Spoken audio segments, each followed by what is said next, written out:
வணக்கம். தனுசு ராசி. ம், பாதி மனிதன் பாதி குதிரை கையில் ஒரு வில்லோட நிக்கிற மாதிரி ஒரு ஒரு வித்தியாசமான சின்னம் இல்லையா? ஆமா. இந்த ராசிய பத்தி பேச ஆரம்பிச்சாலே ரெண்டு விஷயம் தான் எல்லாரும் சொல்லுவாங்க. ஒன்னு, மனசுல பட்டதை அப்படியே பேசிடுவாங்க. இன்னொன்னு, ஒரே இடத்துல நிக்கவே மாட்டாங்க. உண்மைதான். நம்ம நேர் ஒருத்தர் இதே தான் சொல்லியிருந்தாரு. அவரோட ஃப்ரெண்ட் ஒருத்தர் தனுசு ராசியாம். அவரை புரிஞ்சுக்கவே முடியல, ரொம்ப கஷ்டமா இருக்குன்னு. சோ, ஜோதிடத்தோட சில மூல நூல்களை வச்சு இத கொஞ்சம் விளக்க முடியுமான்னு கேட்டிருக்காரு. ரொம்ப ரொம்ப அருமையான கேள்வி இது. ஏன்னா நிறைய பேர் தனுசு ராசிய மேலோட்டமா தான் பாக்குறாங்க. ம், ஆனா நீங்க கேட்ட மாதிரி அவங்களோட ஒவ்வொரு குணத்துக்கும் பின்னால ஒரு பெரிய தத்துவம், ஒரு குறியீடு இருக்கு. அவங்க ராசி சின்னத்திலே அவங்களோட மொத்த ரகசியமும் இருக்குன்னு சொல்லலாம். ஓ, அப்படியா? சரி, அப்போ அந்த சின்னத்துல இருந்தே ஆரம்பிக்கலாமே. பாதி குதிரை பாதி மனிதன், இந்த சென்டார் உருவம், இது எதை குறிக்குது? இது ஒரு குழப்பம்னு சொல்றத விட ஒரு உள்ளார்ந்த போராட்டம்னு சொல்லலாம். போராட்டம். ஆமா. கீழ்ப்பாதி குதிரையா இருக்கு இல்லையா? அது மிருகங்களோட அந்த கட்டுப்பாடற்ற சக்தி, வேகம், அப்புறம் சுதந்திர உணர்ச்சி இதையெல்லாம் குறிக்குது. ம், சரி சரி. நம்ம நேரோட ஃப்ரெண்டு ஏன் ஊர் சுத்திட்டே இருக்காருங்கிறதுக்கு இதான் காரணமா? இது முதல் காரணம். அந்த குதிரை அவரை ஓடிக்கொண்டே இருக்க சொல்லுது. ஆனா இங்கதான் விஷயமே இருக்கு. மேல் பாதி மனிதனா இருக்கு பாருங்க. ம், அது பகுத்தறிவு, ஞானம், தத்துவம், ஒரு உயர்ந்த இலட்சியம் இதையெல்லாம் குறிக்குது. கையில இருக்கிற அந்த வில்லும் அம்பும் அந்த இலட்சியத்தை நோக்கிய ஒரு ஒரு கவனத்தை காட்டுது. அப்போ தனுசு ராசினா தன்னோட மிருக குணத்தை, அதாவது சோம்பல், கோபம், இதெல்லாம். ஆமா. அதையெல்லாம் தன்னோட மனித அறிவால கட்டுப்படுத்தி ஒரு பெரிய லட்சியத்தை நோக்கி போற ஒரு பயணம் தான் தனுசு ராசி. அதனாலதான் அவங்களால சும்மாவே இருக்க முடியாது. எப்பவும் ஒரு தேடல் இருந்துகிட்டே இருக்கும்.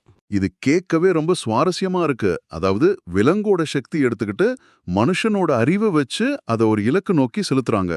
சரியா சொன்னீங்க. அவங்களுக்குள்ள இருக்கிற இந்த இரட்டைத்தன்மை தான் அவங்களோட ஸ்பெஷாலிட்டி. இதை இன்னும் நல்லா புரிஞ்சுக்க நாம அவங்களோட ராசி அதிபதி குரு பகவான பத்தி பேசணும். குரு பகவான், நீங்க அனுப்புன குறிப்புகள்ல அவரை ஜீவகாரகன் அப்படின்னு இருந்துச்சு. வாழ்வை கொடுப்பவர்னு அர்த்தம். அது எப்படி அவங்க குணத்தை பாதிக்குது? ஜோதிடத்துல ஒவ்வொரு கிரகத்துக்கும் ஒரு குணம் இருக்கு. சனி பகவான் எல்லாத்தையும் சுருக்குவார், கட்டுப்படுத்துவார். ஆனா குரு பகவான் அதுக்கு நேர் எதிரா. எக்ஸாக்ட்லி. அவர் தி கிரேட் எக்ஸ்பாண்டர், எல்லாத்தையும் விரிவாக்குபவர். அதனாலதான் தனுஷு ராசிக்காரங்களுக்கு இயல்பாவே எண்ணங்கள் ரொம்ப பெருசா இருக்கும், இதயம் பெருசா இருக்கும். சில சமயம் உடம்பும் பெருசா இருக்கும்னு சொல்லுவாங்க. ஆமா, அதுவும் உண்டு. அவங்களுக்கு இந்த சின்ன சின்ன சண்டை, புறம் பேசுறது, அற்பமான விஷயங்கள் இதுலலாம் ஒரு நாட்டமே இருக்காது. இது ரொம்ப கரெக்ட். நம்ம நேயர் கூட சொல்லியிருந்தாரே, அவர் ஃப்ரெண்டு கிட்ட சும்மா எல்லாவது பேச ஆரம்பிச்சா அவர் திடீர்னு தத்துவம், பிரபஞ்சம், கடவுள்னு பெரிய டாபிக் போயிடுவாருன்னு. அதுதான் குருவோட ஆதிக்கம். அவங்க பார்வை எப்பவுமே பெருசா இருக்கும். அவங்கள ஒரு சின்ன வட்டத்துக்குள்ள அடக்கவே முடியாது. தனுஷ் ஒரு நெருப்பு ராசி இல்லையா? ஆமா. ஆனா இங்க ஒரு முக்கியமான வித்தியாசம் இருக்கு. மேஷத்தோட நெருப்பு ஒரு காட்டுத்தீ மாதிரி எல்லாத்தையும் அழிச்சிட்டு முன்னேறும். சிம்மத்தோட நெருப்பு ஒரு யாகத்தீ, அதிகாரத்தை ஈர்க்கும். அப்போ தனுஷோட நெருப்பு அது ஒரு வழிகாட்டும் தீபம், கைடிங் டார்ச்.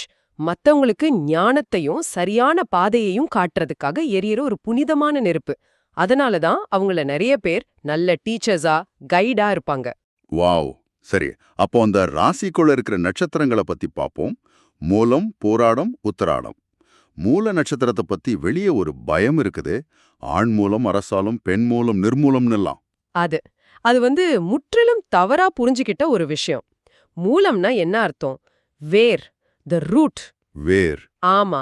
இவங்க எதையும் மேலோட்டமா பார்க்க மாட்டாங்க.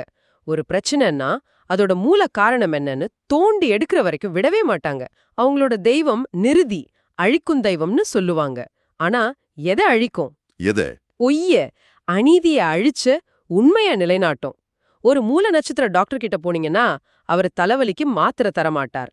தலைவலி ஏன் வருதுன்னு மூல காரணத்தை கண்டுபிடிச்சு சரி பண்ணுவார். ஓ, அப்ப அவங்களோட அழிக்கும் சக்தி கூட ஒரு நல்ல விஷயத்துக்கு தான். இது ஒரு புது பார்வை. சரி, அடுத்து போராடம். நம்ம நியரோட ஃப்ரெண்ட் ஒரு வேளை இந்த நட்சத்திரமா இருக்கலாம். ஏன் அப்படி சொல்றீங்க? ஏன்னா அவர் கூட விவாதம் பண்ணவே முடியாதுன்னு, நல்ல சாப்பாடு, பயணம், சொகுசான வாழ்க்கைனா ரொம்ப பிடிக்கும்னு சொல்லியிருக்காரு. மிகச் சரியான கணிப்பு.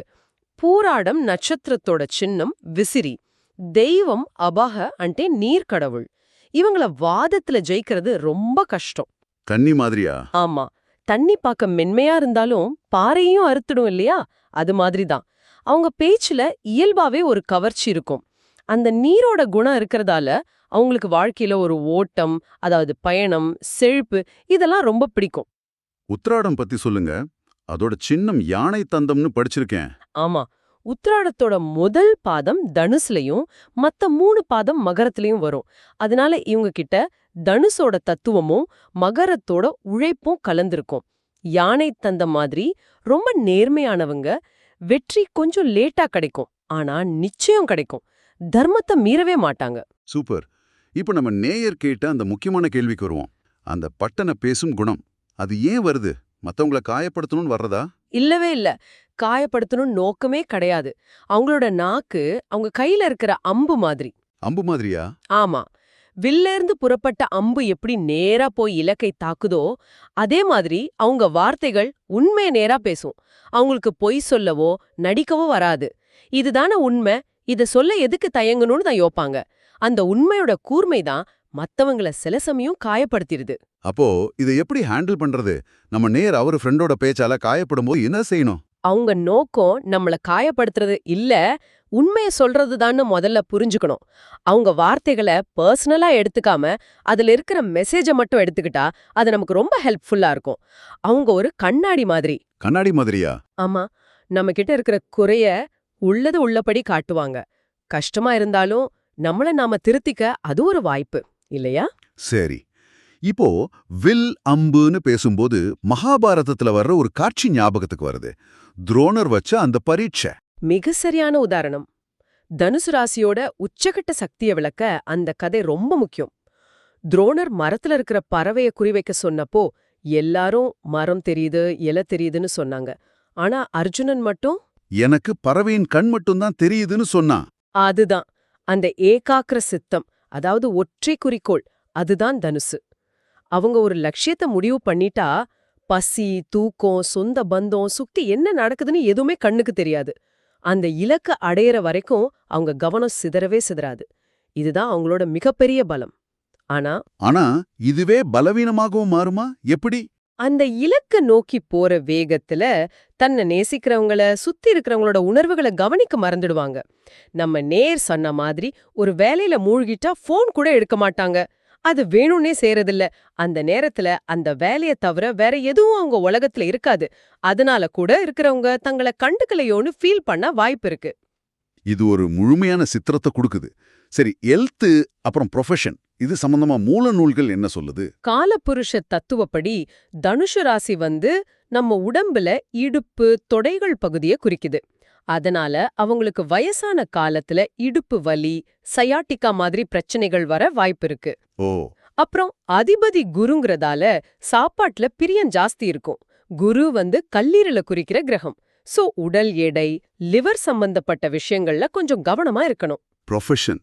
இந்த சுதந்திர பறவைகளை எப்படி ஒரு ஆபீஸ்ல அடைச்சு வைக்க முடியும்? முடியாது. அதுதான் பாயிண்ட். ஒரே மாதிரி வேலையை திரும்ப திரும்ப செய்யறது அவங்களுக்கு நரகம் மாதிரி. வேலையில சுதந்திரமும் ரொம்ப ரொம்ப முக்கியம். அப்போ என்ன மாதிரி வேலைகள் செட் ஆகும்? குருவோட ஆதிக்கம் இருக்கிறதால அவங்க கத்துக்கிட்ட ஞானத்தை மத்தவங்களுக்கு சொல்லி கொடுக்கிற வேலைகள் ரொம்ப நல்லா வரும். ஆசிரியர், பேராசிரியர், வழக்கறிஞர், நீதிபதி, ஜோதிடர், மோட்டிவேஷனல் ஸ்பீக்கர், இந்த மாதிரி துறைகள்ல அவங்க பிரகாசிப்பாங்க. இவ்ளோ விஷயங்களை கேட்டதுக்கு அப்புறம் தனுசு ராசிக்காரங்கள பத்தின ஏன் பார்வையே மாறிடுச்சு. அவங்க சும்மா ஊர் சுத்துறவங்களோ இல்ல பட்டும்படாம பேசுறவங்களோ இல்ல. அவங்களோட ஒவ்வொரு செயலுக்கும் பின்னாலேயும் ஒரு பெரிய தேடல் இருக்கு.